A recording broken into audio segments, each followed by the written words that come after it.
महाराष्ट्रात 20 नोव्हेंबर रोजी विधानसभा निवडणुकीसाठी मतदान पार पडले आहे। मात्र या निवडणुकीचा निकाल हा 23 नोव्हेंबर 2024 रोजी लागणार आहे।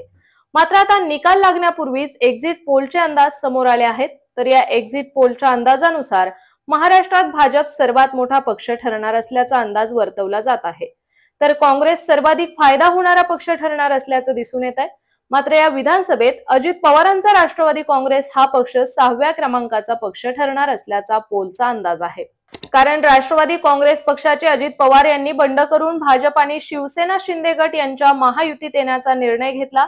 मात्र लोकसभा निवडणुकीत त्यांची जादू फार चालली नाही, कारण लोकसभा निवडणुकीत त्यांचा पक्षाचा एकच खासदार निवडून आला आहे। मात्र आता विधानसभा निवडणुकीच्या निकालानुसार अजित पवारांची राष्ट्रवादी 6व्या क्रमांकावर जाईल असा अंदाज वर्तवला जात आहे। तर या विधानसभेत शरद पवारांच्या राष्ट्रवादीला 42हून अधिक जागांवर यश मिळेल असं एक्झिट पोलचा अंदाज आहे। तर दुसरीकडे हेच एक्झिट पोल अजित पवारांच्या राष्ट्रवादीला 22 ते 25 जागा मिळतील असा अंदाजही वर्तवत आहेत। मात्र या विधानसभेत बारामती विधानसभा मतदारसंघात अजित पवारांसमोर योगेंद्र पवारांचे आव्हान होते, कारण यावेळी शरद पवारांनी अजितदादांविरोधात घरातीलच व्यक्तीला उभं केल्याने बारामतीत अटीतटीची लढत झाली आहे। त्यामुळे आता बारामतीत विधानसभेला काय निकाल लागणार हे पाहणं उत्सुकतेचं ठरणार आहे। तसेच लोकसभा निवडणुकीत देखील अजित पवारांनी सुप्रिया सुळेंच्या विरोधात पत्नी सुनेत्रा पवार यांना उमेदवारी दिली होती, परंतु त्यावेळी सुप्रिया सुळेंचा विजय झाला होता आणि अजित पवारांसाठी हा मोठा धक्का होता। अशातच आता विधानसभा निवडणुकीचा विचार केला तर महाराष्ट्रात महायुती विरुद्ध महाविकास आघाडी असा थेट सामना पार पडला आहे।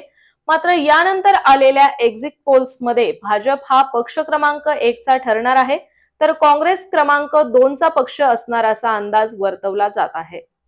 कारण एक्झिट पोलचे जे अंदाज समोर आले आहेत त्यानुसार महाराष्ट्रात भाजपा सर्वात मोठा पक्ष ठरणार आहे, तर काँग्रेस सर्वाधिक फायदा होणारा पक्ष ठरणार असल्याचं दिसून येत आहे। तर यावेळी भाजपाला 80 ते 110 जागा मिळतील असे अंदाज आहेत। त्या पाठोपाठ 58 ते 70 जागांचा अंदाज काँग्रेसला वर्तवण्यात आला आहे। परंतु आता विधानसभा निवडणुकीच्या निकालात नेमकं काय होणार ते मात्र 23 नोव्हेंबरला ठरणार आहे। तसेच पुढील मुख्यमंत्री कोण होणार हे देखील त्यावेळी समजणार आहे।